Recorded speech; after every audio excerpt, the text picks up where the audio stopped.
प्रिय विद्यार्थियों, इतिहास दर्शन के अंतर्गत अपन तथ्य और व्याख्या के मध्य संबंध पढ़ रहे हैं और इस सिलसिले में हम 5वीं बार मिल रहे हैं। जब इस अध्याय को प्रारंभ किया था उस समय मैंने ये कहा था कि इतिहास में तथ्य और व्याख्या के बीच के संबंध को जानना हो तो पहले यह जानो कि तथ्य क्या होते हैं, यह जानो कि व्याख्या क्या होती है। और पिछली 4 कड़ियों में हम यही बात करते रहे कि तथ्य क्या होते हैं, तथ्य की परिभाषा क्या है, इतिहास में तथ्यों का इतिहास क्या है, क्या तथ्य स्वयं बोलते हैं, क्या तथ्य स्वयं प्रकाशमान होते हैं या उनसे इतिहासकार बुलवाता है, इतिहासकार उनमें प्रकाश भरता है। ऐतिहासिक तथ्य क्या होते हैं और ऐतिहासिक तथ्यों में भी विशिष्ट तथ्य क्या होते हैं। और ये सब बातें करते हुए मैं बार बार व्याख्या का नाम लेता रहा कि भाई ये व्याख्या पर निर्भर करता है, यह व्याख्या पर निर्भर करता है। अब वह समय आ गया है जब अपन व्याख्या की बात करें। देखिए, मैं थोड़ी देर बाद में आपसे कहूंगा कि व्याख्या की बात तो करें, लेकिन व्याख्या की थोड़ी सी बात कर लेंगे, लेकिन हमारी जो ज्यादा बात होगी वो ऐतिहासिक व्याख्या पर होगी। यानी सामान्य व्याख्या से ऐतिहासिक व्याख्या अलग है। ऐतिहासिक का मतलब इतिहास से संबंधित, यहां इसे यूं समझिए। अब सामान्य व्याख्या क्या होती है, इसको कैसे समझेंगे? एक छोटा सा उदाहरण देता हूं मैं आपको। मान लीजिए, पुराना उदाहरण है, अपन इसको व्याख्या के साथ समझ लेते हैं। मान लीजिए 5 मित्र कहीं सड़क पर जा रहे हैं, दोनों तरफ खेत हैं, शाम का समय है, धुंधल का छा रहा है।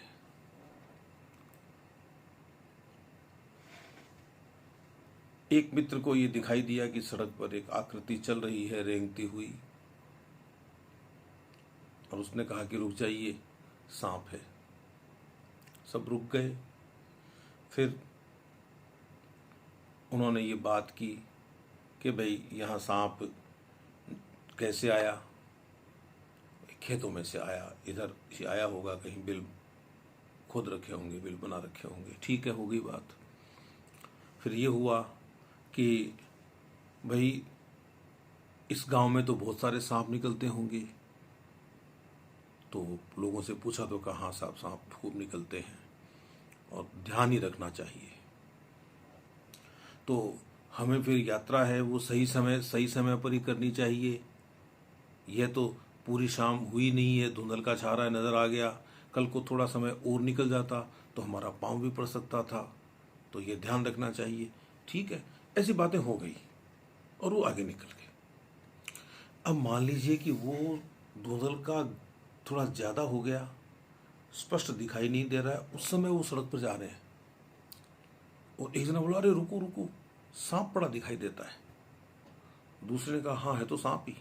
तीसरा बोलेगा सांप नहीं है यार, रस्सी पड़ी है, कोई मोटी रस्सी है, डरो मत चलो। नहीं नहीं, जाना नहीं है, सांप है। अब वो जो 5 व्यक्तियों का दल है वो विभाजित हो गया इस विचार को लेकर कि ये सांप है या रस्सी है।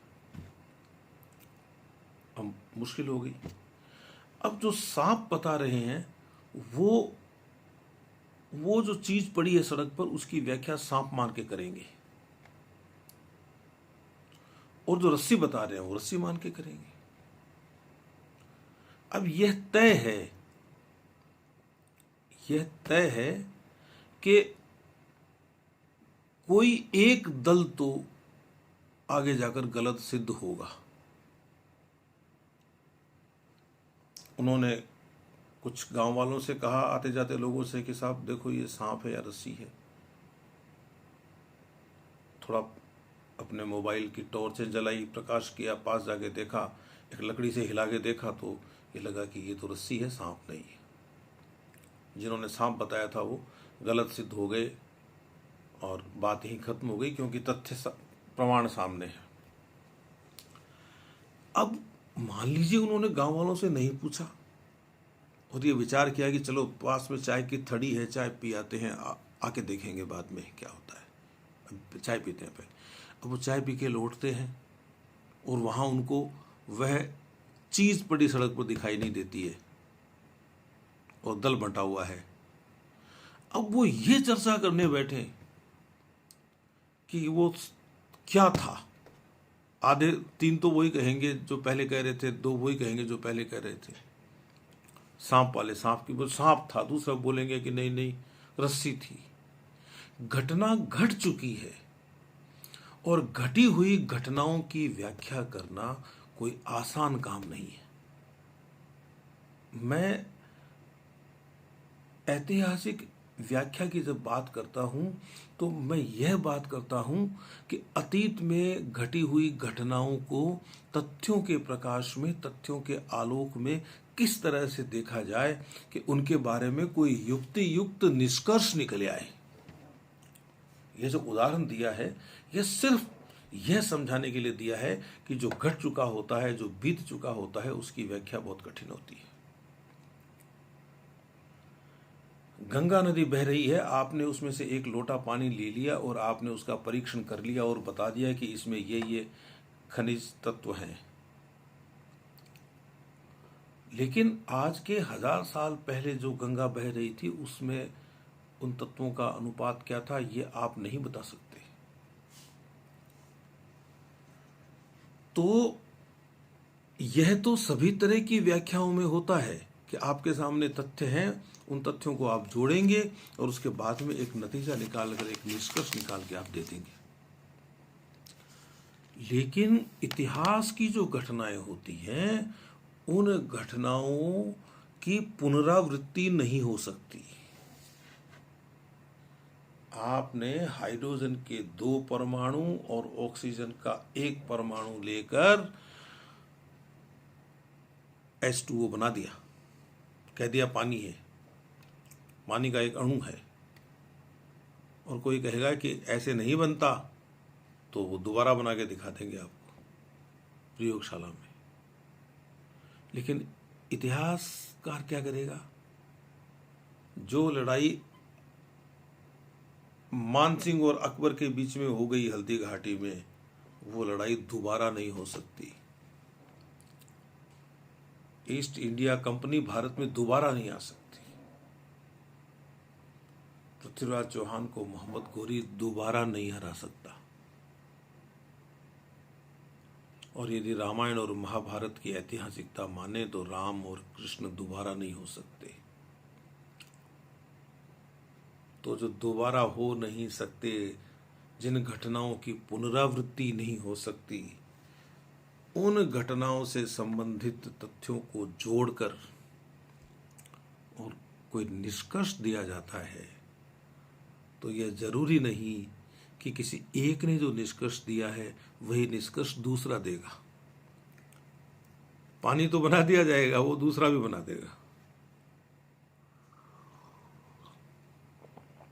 तो मैं कह रहा था आपको कि अब इसमें भी क्या होता है, जो अतीत की व्याख्या करेगा ना, वो किसी एक घटना को केंद्र में ले लेगा, लेकिन उसको सिद्ध करने के लिए उसके पीछे की और उसके आगे की घटनाओं को भी तलाशेगा।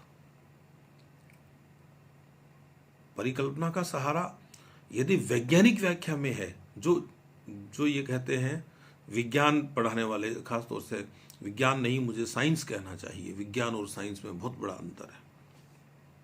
फिजिक्स पढ़ाने वाले, केमिस्ट्री पढ़ाने वाले कहते हैं कि भाई हम वैज्ञानिक व्याख्या करते हैं।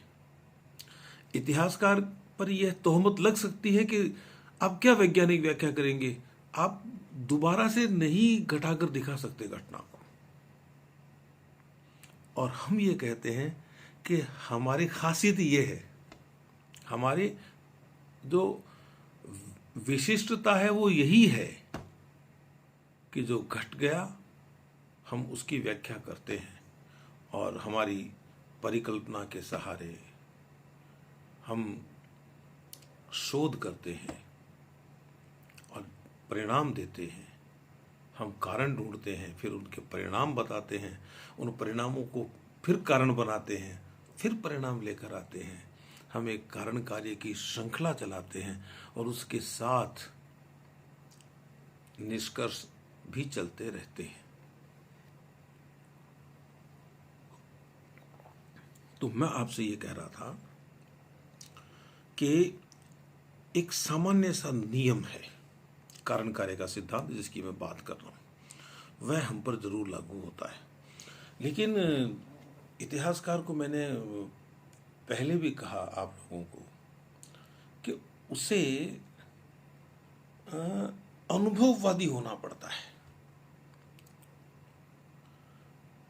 उसे अपनी बुद्धि से यह कल्पना करनी पड़ती है कि इस घटना से संबंधित इन तथ्यों को देखते हुए लगता है कि ऐसा हुआ होगा, और जो लगता है उसकी पुष्टि वो दूसरे तथ्यों के सहारे करता है। तो हमें एक घटना को सिद्ध करने के लिए अन्य घटनाओं के समूह का सहारा लेना पड़ता है, और यह काम आसान नहीं है, यह मैं कहना चाहता हूं। हमें ये देखना पड़ता है कि इस घटना की व्याख्या इस रूप में की गई है, इस घटना की व्याख्या इस रूप में की गई है, इस घटना को इस रूप में देखा गया है। तो मैं जो एक अलग से कोई घटना लेकर बैठा हूं, उसका अध्ययन कर रहा हूं, तो कहीं बाकी जो घटनाएं घटी हैं दुनिया में उनसे मिलती जुलती या उनसे संबंधित घटना ये हो सकती है या नहीं हो सकती है, और अगर हो सकती है तो क्या नतीजे भी उससे मिलते जुलते आ सकते हैं। ये ध्यान रखने की बात है। एक सामान्य कारण कार्य का नियम लगाते हुए भी हमें इस तरह की बातें सोचनी पड़ती है। इसके अलावा जो दूसरी व्याख्याएं हैं, फिजिक्स की है, केमिस्ट्री की है,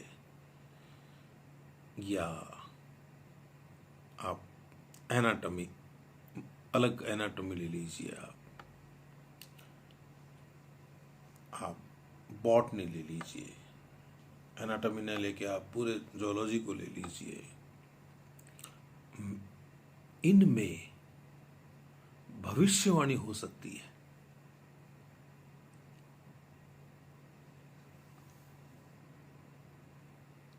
जैसे अभी मैंने पानी का उदाहरण दिया, वो भविष्यवाणी कर सकते हैं कि आप हाइड्रोजन के 2 और ऑक्सीजन का 1 परमाणु लेंगे तो पानी बन जाएगा। लेकिन हम नहीं कह सकते कि हल्दी घाटी में जैसे मानसिंह और प्रताप लड़े थे, हम उनको दोबारा लड़ाकर दिखा देंगे। बिल्कुल नहीं कर सकते। एक और बातें मैं थोड़ी आगे पीछे बता रहा हूं, लेकिन आपको जोड़ने में सुविधा हो जाएगी। इसलिए एक दूसरी बात यह है कि राणा प्रताप के मन में क्या चल रहा था और मान सिंह के मन में क्या चल रहा था, यह हम इतिहास वालों को खोजना पड़ता है दूसरी परिस्थितियों को देखते हुए।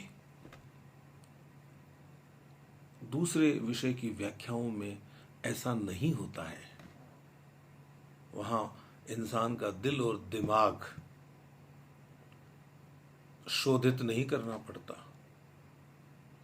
दोनों ही राजपूत थे, मानसिंह और प्रताप, और जब दोनों एक दूसरे के सामने हैं तो क्या उनमें एक पल के लिए बंधुत्व जागा था?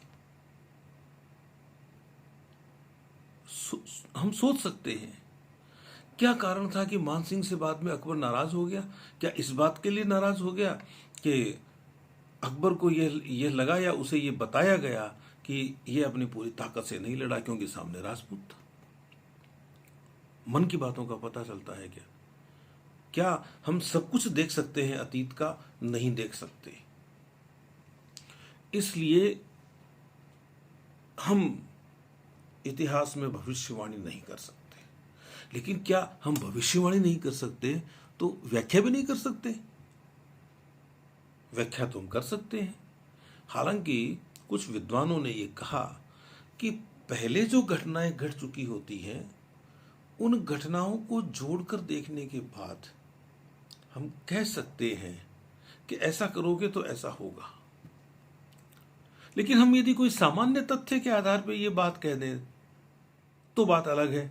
जैसे हम ये कहते हैं कि इंसानों पर ही हिरोशिमा और नागासाकी में बम गिराया और विनाश हुआ, दोबारा बम गिराओगे तो विनाश होगा।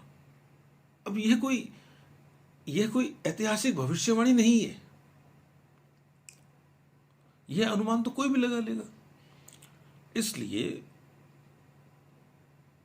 इस बात का ख्याल रखिए, जब आप इतिहास की बात करो तब आप ये कहना सीखिए कि हम अतीत को खंगालते हैं और जो आसान नहीं है।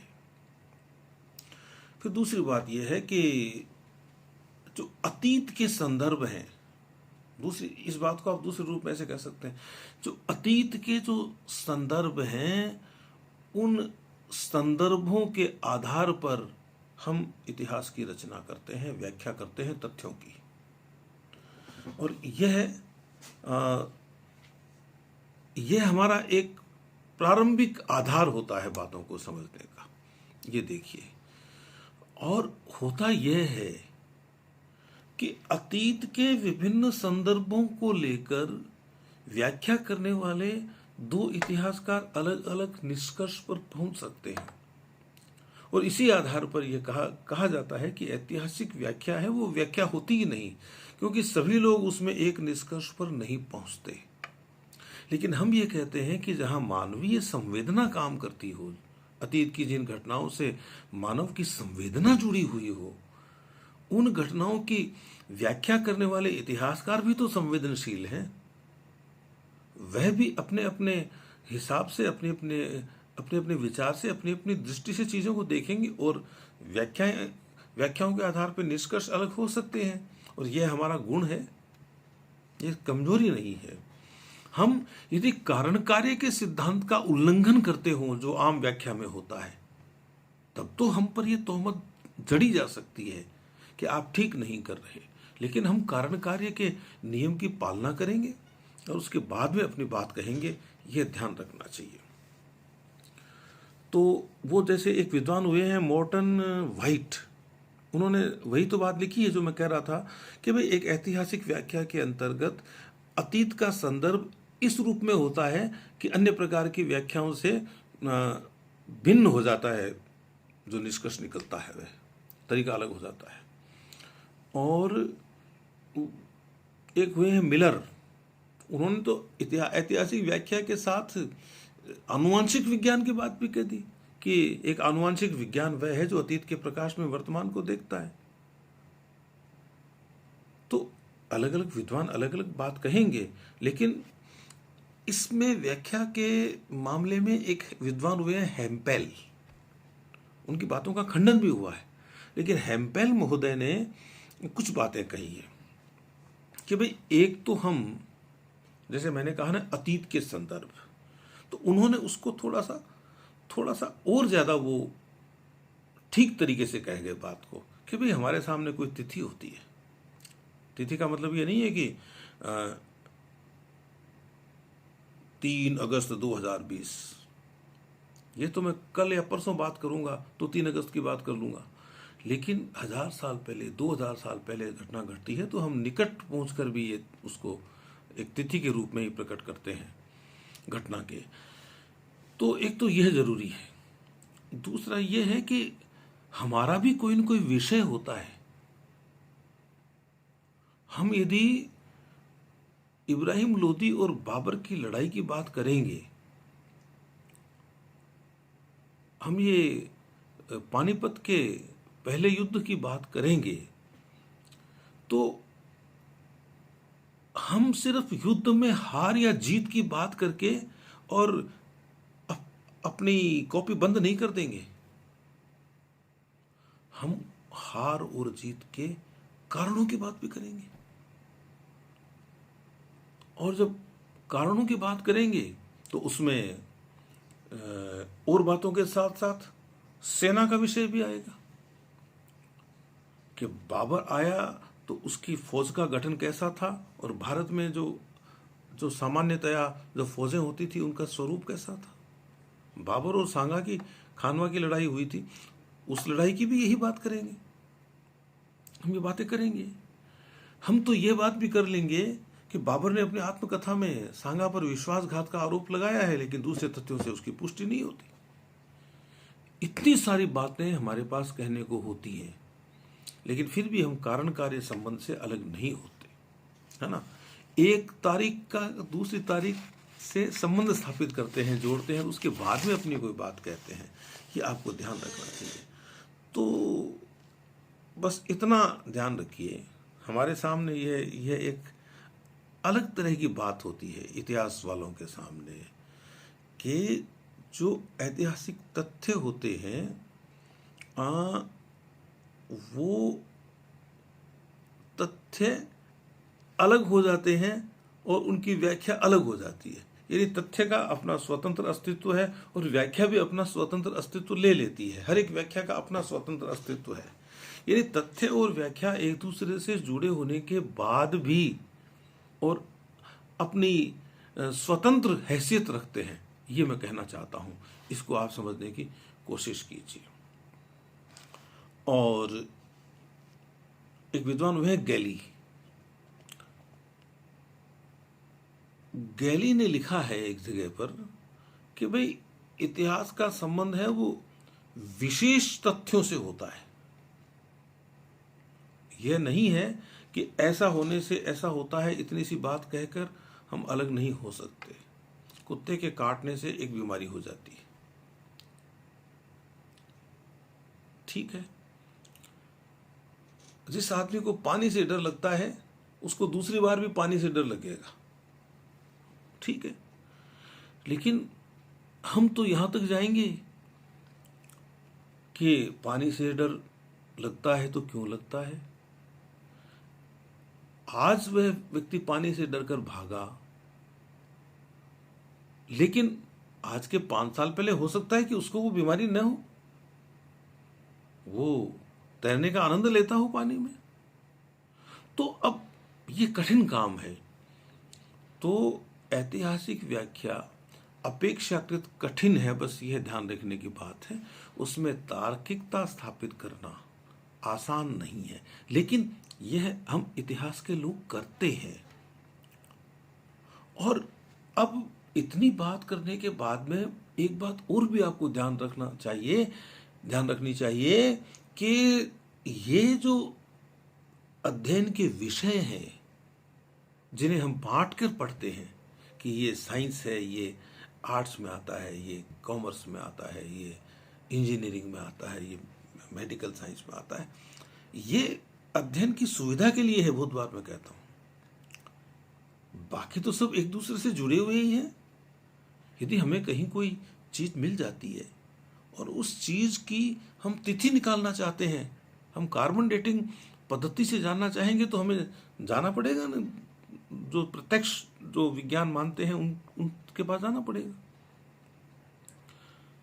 हम यदि मान लीजिए कि अकबर के दरबार के किसी चित्रकार का चित्र हमें मिलता है और उसने फूल, पत्तियां, पौधे बना रखे हैं। अब हम तो इतिहास के आदमी हैं, हमें नहीं पता कि ये कौन सा पौधा है या कौन सा पेड़ है या ये किस पेड़ के या पौधे के फूल हैं, पत्तियां हैं। तो हम क्या वनस्पति विज्ञान वाले के पास नहीं जाएंगे?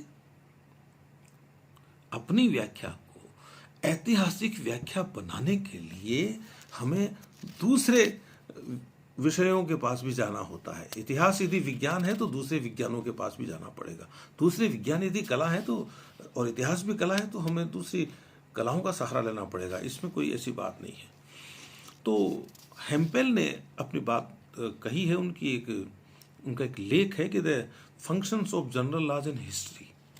तो उन्होंने इतिहास में सामान्य नियम ढूंढने की कोशिश की है, लेकिन इतिहास में ऐसा संभव नहीं है। आलोचना भी हुई है हेम्पल महोदय की बात में। तो आप ऐसे समझिए इन चीज़ों को कि समान नियमों के आधार पर हेम्पल कहते होंगे, लेकिन समान नियम हम इतिहास की व्याख्या में बना नहीं सकते, इस बात का ध्यान रखना चाहिए। अब वो कहते हैं कि साहब हेम्पल के सिंगुलर स्टेटमेंट्स के आधार पर हम व्याख्या कर देते हैं, एकल वक्तव्यों के आधार पर कह भले ही दे। दूसरे जो अनुशासन है उनसे अलग करने के लिए हम ये कहते हैं कि हम एकल वक्तव्यों के आधार पर अपनी बात कह देते हैं, तो ऐसा हो नहीं सकता है। तो एक विद्वान हुए थे विलियम ड्रे, उन्होंने हेम्पल की आलोचना की है। उन्होंने कहा भाई इतिहासकार जो घटनाएं घट चुकी होती है, क्या हुआ यह तो बता देता है, लेकिन क्यों हुआ यह बताना उसके लिए बहुत कठिन है। और यदि आसानी होता तो फिर सभी एक ही निष्कर्ष पर पहुंचते, अलग अलग तथ्यों का अध्ययन करके भी और एक जैसे तथ्यों का अध्ययन करके भी। अब किस घटना के लिए कौन सी परिस्थिति उत्तरदायी थी, यह घटना घट जाने के बाद में हम कैसे बता सकते हैं। अब भारत 1947 में स्वतंत्र हुआ अंग्रेजों के चले जाने के बाद, लेकिन इतिहासकारों का एक बड़ा वर्ग कहता है कि हम तो अंग्रेजों के आने के पहले भी अधीन थे, बहुत बड़े कालखंड में लड़े हैं हम, और हम अंग्रेजों से आजादी की मुक्ति की बात कर रहे हैं। अपनी अपनी दृष्टि है। अब किसका ज्यादा योगदान रहा? क्या हम गांधी की अहिंसा के बूते ही आजाद हो गए, या उन क्रांतिकारियों का भी योगदान है इसमें जिन्होंने अपने प्राण दे दिए, या क्या खाली क्रांतिकारियों की बंदूकों से यह देश आजाद हो सकता था? यदि गांधी जैसा नेतृत्व नहीं मिलता जिसने जन जन को जगाया, नहीं कह सकते, लेकिन इतिहासकार को यह करना होता है। अब भविष्यवाणी की बात है, तो क्या स्वतंत्रता का संघर्ष जो अपन ये मान लें कि यदि हम अंग्रेजों के ही गुलाम थे, उनके अधीन थे, और 1857 से इसको यदि आप जोड़ लें, 1 नवंबर 1858 की तिथि बड़ी महत्वपूर्ण है, आप देखना, जोड़ लें, और 1857 की क्रांति हो गई। उस क्रांति को देखते हुए, और क्या 1857 के 50 साल बाद भी हम कह सकते थे? 1857 में 50 जोड़ दिए, 1907 हो गए। मेरा गणित बहुत कमजोर है भाई। अब 19 जिसमें सूरत में कांग्रेस का विभाजन होता है, क्या आप कह सकते थे कि 15 अगस्त 1947 को भारत आजाद हो जाएगा? लेकिन खगोल विज्ञान में यह कह दिया जाता है कि इतनी तारीख को सूर्य ग्रहण होगा, इतनी तारीख को चंद्र ग्रहण होगा। कठिन किसका काम है? इतिहास की व्याख्या, ऐतिहासिक व्याख्या कठिन काम है, भविष्यवाणी नहीं हो सकती इसमें। दूसरी बात यह कि जो इतिहासकार होता है उसके अपने मूल्य भी होते हैं, नैतिक मूल्य भी होते हैं उसके। वैसे तो मूल्य मैं आगे बात करूंगा, हर युग के अपने अलग अलग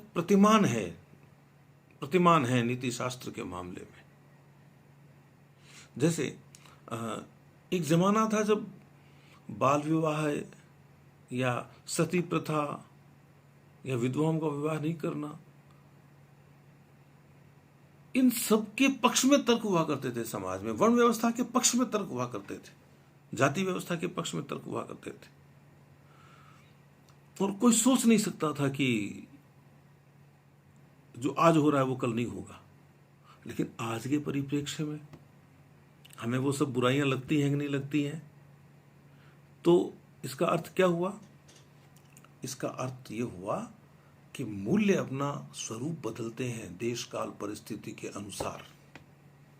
अब आज की तिथि में हम पीछे की व्याख्या करेंगे, जो उस समय जो घटनाएं घटी थी उनके परिप्रेक्ष्य में सामाजिक मूल्य अलग थे, राजनीतिक मूल्य अलग थे, और आज मूल्य अलग है। आज के मूल्यों के अनुसार व्याख्या करेंगे। कॉलिंगवुड को याद कीजिए। तो अब जैसे किसी ने भविष्यवाणी कर दी सितारों की कि यह जो स्टार है वो इतने दिनों बाद यहाँ रहेगा, इतने दिनों बाद यहाँ रहेगा, और इस हिसाब से सूर्य ग्रहण और चंद्र ग्रहण होगा। वो चंद्र ग्रहण सूर्य ग्रहण की व्याख्या भी कर देंगे, सितारों की स्थिति की व्याख्या भी कर देंगे। अपना एक विज्ञान है और बहुत अच्छा विज्ञान है। लेकिन क्या तारों में, सितारों में, या जिनको ग्रह नक्षत्र कह दो, वो हंस सकते हैं, वो रो सकते हैं, उनमें संवेदना हो सकती है? हम तो ये बात भी करेंगे कि यदि किसी को जबरदस्ती सती किया जाता था तो उसके हृदय पे क्या बीतती होगी, और वो समाज कितना हृदयहीन होगा जो ऐसा होने देता था। लेकिन सीधी सीधी विज्ञान की बातों में तो ये नहीं होगा, ये बातें नहीं होंगी। कहा है ना विद्वान ने, एक विद्वान हुए हैं ए नेविन्स, मैं नाम दोबारा देख लेता हूं। उन्होंने एक बात कही है कि भौतिक विज्ञानों से भिन्न इतिहास बहुत कुछ व्यक्तिगत है, क्योंकि सितारे और अणु कोई प्रेम या घृणा नहीं करते। तो आप समझ जाइए कि इतिहासकार को संवेदना को साथ लेकर चलना होता है, यह आपको समझना चाहिए।